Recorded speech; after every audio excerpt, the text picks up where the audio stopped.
Nah, ini yang dimaksud dengan bahwa tidak bisa naik hati daripada alam ragu-ragu kepada alam yakin kalau hati itu masih terikat dengan keinginan-keinginan nafsunya, dengan keinginan-keinginan syahwatnya.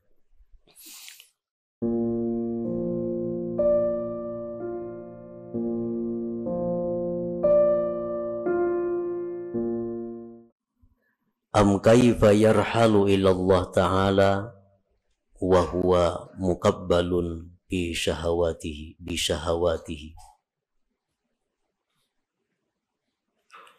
Am kaifa yarhalu ilallah wa huwa muqabbalun bi syahawatihi. Yang artinya, atau bagaimanakah hati seseorang itu bisa berangkat kepada Allah Ta'ala, sedangkan hati itu diikat, dililit dengan syahwat-syahwatnya. Bagaimanakah hati itu bisa berangkat kepada Allah, sedangkan dia diikat, dipasung dengan syahwatnya. Maksudnya adalah la yataraqqa qalbun min alamis syakki ila alamil yakin wa huwa mutaqayyadun bis syahawat. Tidaklah mungkin, tidaklah naik hati seseorang dari alam keraguan-raguan kepada alam yakin, sedangkan hati itu terkait pada keinginan-keinginan nafsunya.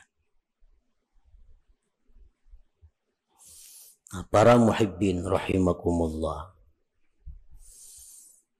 sebagian manusia ada yang hatinya itu masih berada di alam syak, alam keraguan-raguan. Dan hati yang berada di alam ragu-ragu itu tidak akan bisa naik kepada alam yakin kalau hati tersebut masih terikat, terkait dengan keinginan-keinginan nafsunya. Para muhibbin rahimakumullah, kita meyakini dengan seyakin-yakinnya dalam pengakuan kita bahwa kita ini akan mati. Itu pengakuan kita. Tetapi pada kenyataannya tingkah laku kita, akhlak perbuatan kita, seolah-olah kita ini ragu-ragu dengan kematian itu. Kita mengaku bahwa kita yakin bahwa di kubur itu ada azab, ada nikmat. Dan kita yakin dalam pengakuan kita bahwa kita satu saat akan masuk ke alam kubur itu. Tetapi pada kenyataannya dalam tingkah laku kita sehari-hari, seolah-olah kita tidak percaya kita akan masuk ke alam kubur itu. Hal ini dapat kita lihat dengan kesibukan-kesibukan kita yang sifatnya dunia. Dengan pikiran-pikiran kita yang selalu terfokus untuk dunia. Itu satu bukti bahwa kita ini belum yakin akan kematian kita. Walaupun andai kata kita ditanya, kita pasti menjawab mati itu yakin. Tetapi tingkah laku kita bertentangan dengan pengakuan itu. Banyak di antara kita yang mengejar dunia tidak cukup waktu. Banyak di antara kita yang memikirkan dunia tidak cukup kepala. Arti dari cukup kepala itu apa? seorang kada sanggup mencari pembantu-pembantu, asisten-asisten, menunjukkan kepala seorang kada cukup lagi memikirkan itu. Sabigi kepala kada cukup, ulah seekong asisten, kada cukup lagi, ulah seekong pembantu lagi. Nah, yang dipikirkan apa? Semuaan adalah urusan-urusan keduniaan. Nah, padahal ini mengaku dia yakin akan mati. Yakin, tetapi tingkah lakunya tersebut menunjukkan bahwa dia itu ragu-ragu. Nah, ini yang dimaksud dengan bahwa tidak bisa naik hati daripada alam ragu-ragu kepada alam yakin kalau hati itu masih terikat dengan keinginan-keinginan nafsunya, dengan keinginan-keinginan syahwatnya. Nah, para muhibbin rahimakumullah, yanqasimul yakin ila arba'ati aqsam. Yakin itu ada 4 macam. Ini yang mesti kita datangi, ini yang mesti kita tempati, ini yang mesti kita naiki, supaya hati kita jangan diam pada alam ragu-ragu ini, naik kepada alam yakin. Yang pertama, al-yakin bitauhid, yakin pada tauhid. Yakin pada tauhid itu artinya adalah an la yaral asya kullaha illa minallah musabbibil asbab fala yaltafitu wa la yata'allaqu wa la yastanidu ilal asbab. Yakin pada tauhid itu bahwa dia tidak melihat akan sesuatu itu seluruhnya kecuali dari Allah yang menerbitkan segala sebab. Maka dia tidak menoleh kepada sebab, tidak berpegang kepada sebab, dan tidak bersandar kepada sebab. Nah, ini orang yang yakin dalam tauhidnya. Bukan meniadakan asbab, bukan membuang asbab, tetapi dia tidak bersandar kepada asbab. Hatinya kada bergantung kepada asbab. Hatinya kada menoleh kepada asbab.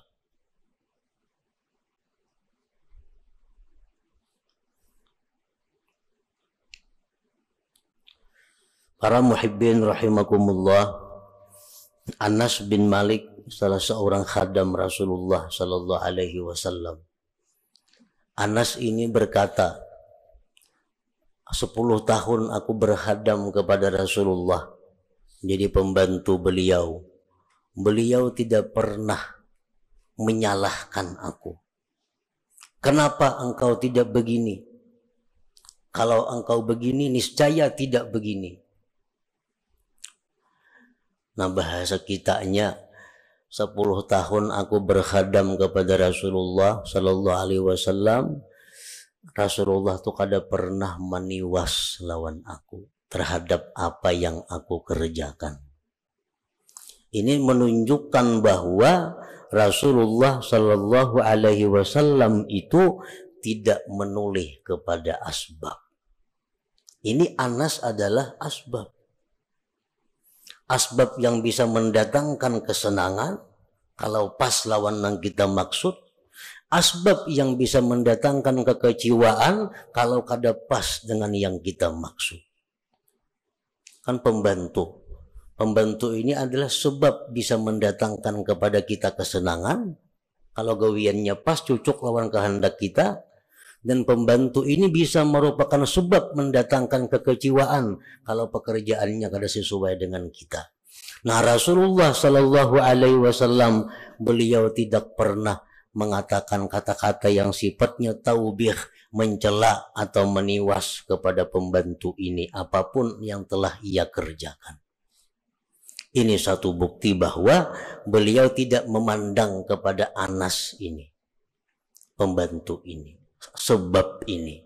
Yang beliau pandang adalah bahwa segala sesuatu itu terbit daripada Allah subhanahu wa ta'ala, musabbibil asbab. Nah, para muhibbin rahimakumullah. Ini salah satu contoh.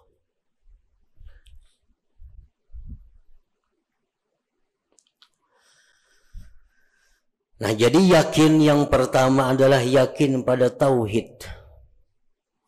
Yakin dalam tauhid itu adalah melihat sesuatu itu merupakan ciptaan daripada Allah sebagai musabbibil asbab. Maka dia tidak menoleh lagi, tidak bergantung lagi, tidak bersandar lagi kepada sebab ini. Nah, apabila kita bisa menerapkan yakin bitauhid ini dalam diri kita, maka kita kada akan ada sifat dendam. Ada sifat dendam. Dendam itu orang yang habis-habisan memandang kepada makhluk, lupa kepada Allah, lalu ada dendam. Nah, kalau kita bisa meyakinkan, menerapkan yakin tauhid ini, kita tidak akan ada perasaan dengki kepada seseorang. Kenapa ada dengki? Karena memandang kepada makhluk, lupa kepada Allah. Kalau kita bisa menerapkan yakin bitauhid ini, kita akan bersih daripada sifat ujub. Karena ujub itu melihat kebaikan dari diri sendiri, lupa kepada Allah. Nah, jadi sifat menyalahkan orang lain, sifat dendam, sifat dengki, sifat ujub, itu akan selalu bersarang dalam hati kita selama kita masih berada di alam syak, di alam keraguan-raguan ini. Dan kita kadang akan bisa pindah kepada alam yakin selama kita masih dipasung oleh syahwat kita. Selama kita dipasung oleh keinginan-keinginan untuk mencari kenikmatan-kenikmatan duniawi artinya. Itu yang pertama. Yang kedua, al-yakin bi dhamanillah. Yakin dengan jaminan Allah.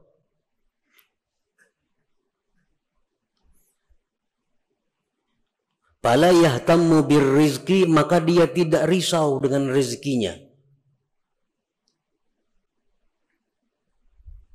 Lianna ma qaddara lahu yasilu ilaihi wa idama la fala fayujmilu fi talabihi, karena dia yakin bahwa yang ditakdirkan baginya itu pasti sampai kepadanya, dan yang tidak ditakdirkan tidak akan sampai kepadanya, maka dia baik elok pada mencari rezeki itu.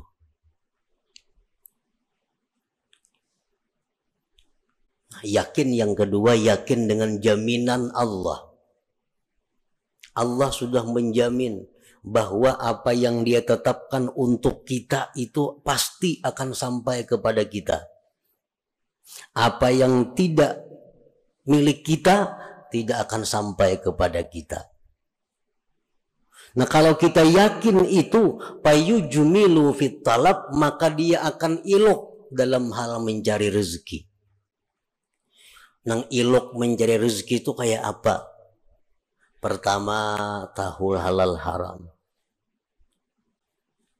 Oh, ini yang halal, ini yang haram.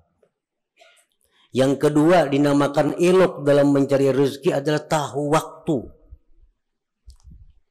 Ini waktu mencari rezeki, ini waktu beribadah, ini waktu menuntut ilmu, ini waktu untuk keluarga. Nah, ini dinamakan baik dalam menuntut rezeki. Orang-orang yang tidak elok dalam mencari rezeki, kada tahu halal, kada tahu haram, mencari rezeki kada tahu waktu sembahyang, kada tahu waktu belajar, kada tahu waktu menuntut ilmu. Yang penting menuntut rezeki, mencari rezeki. Ini orang yang tidak yakin dengan jaminan Allah. Orang yang tidak yakin dengan jaminan Allah.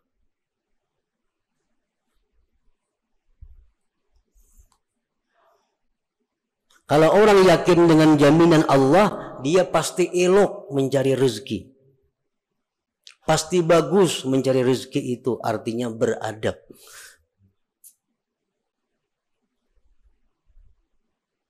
Yang ketiga, al-yakin bil jaza, yakin pada balasan Allah. Bi anna ma ya'malu mithqala dzarratin min khairin aw syarrin fasayarah fayajtahidu fit ta'ah. Yakin pada balasan. Dengan bahwa yang ia kerjakan seberat biji sesawi dari kebaikan atau kejahatan, maka dia akan lihat balasannya. Maka dia bersungguh-sungguh dalam taat.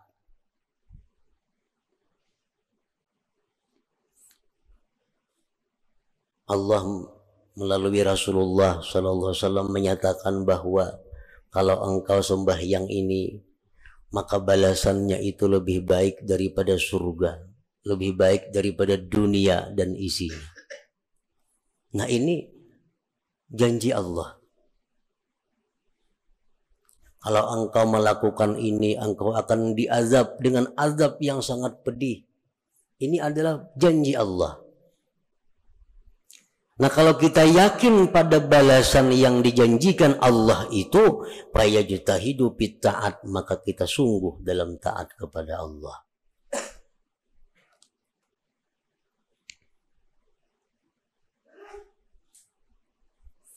Kenapa kita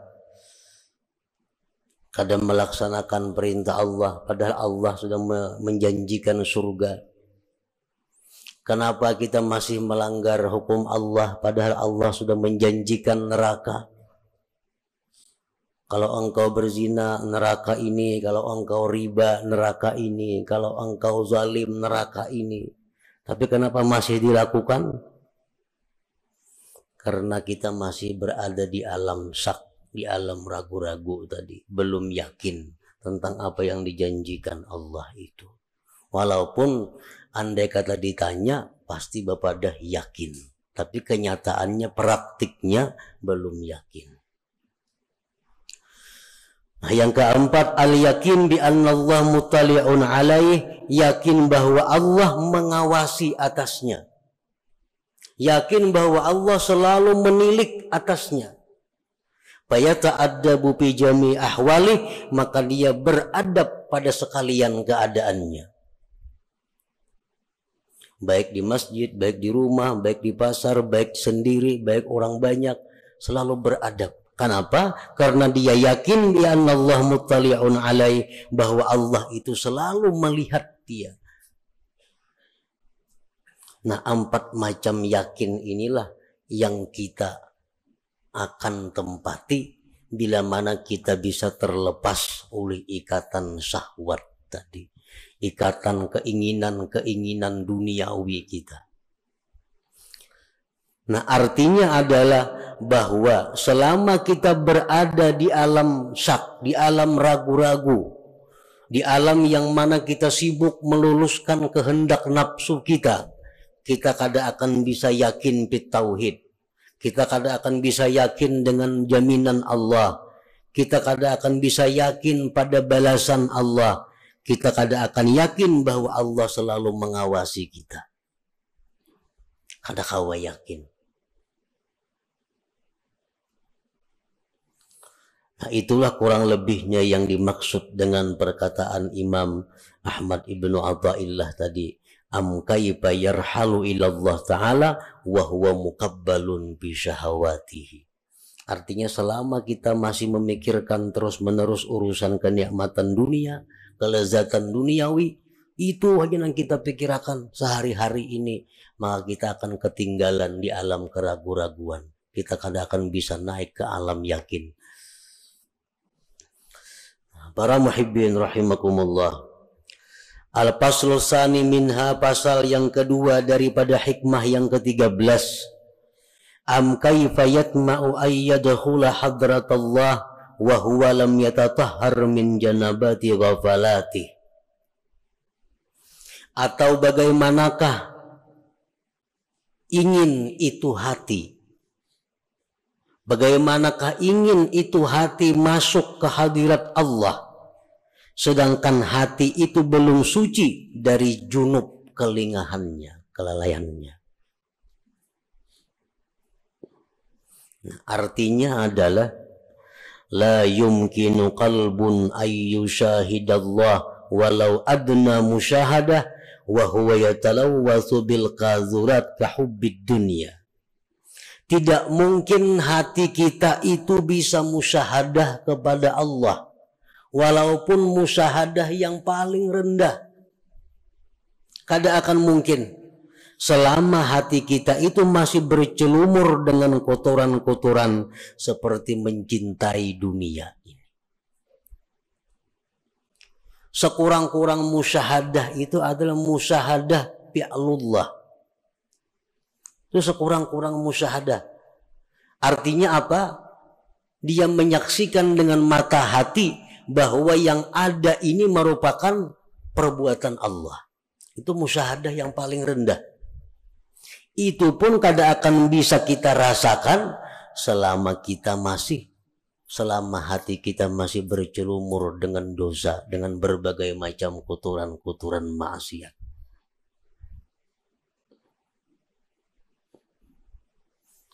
Yang dicari itu melihat sesuatu, ingat lawan Allah. Melihat nangka ini balangnya, ingat lawan Allah. Melihat nangka ini potongannya, ingat lawan Allah. Kan itu dicari. Kada akan bisa kita seperti itu kalau kita masih bercelumur dengan maksiat.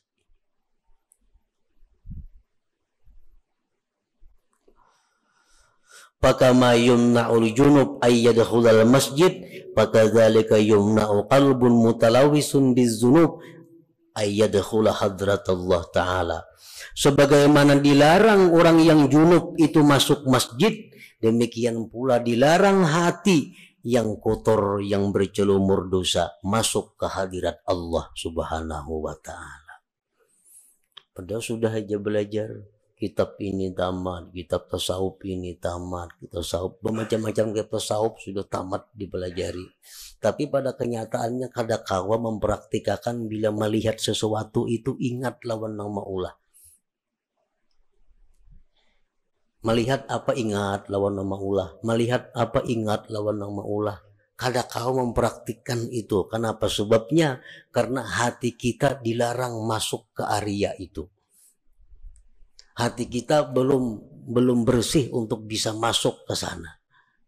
Sebagaimana orang haid, orang junub kada boleh masuk masjid, maka hati-hati yang kotor pun kada akan bisa masuk ke hadirat Allah Subhanahu wa ta'ala. Nah, hati yang berada di hadirat Allah itulah hati yang selalu ingat kepada Allah.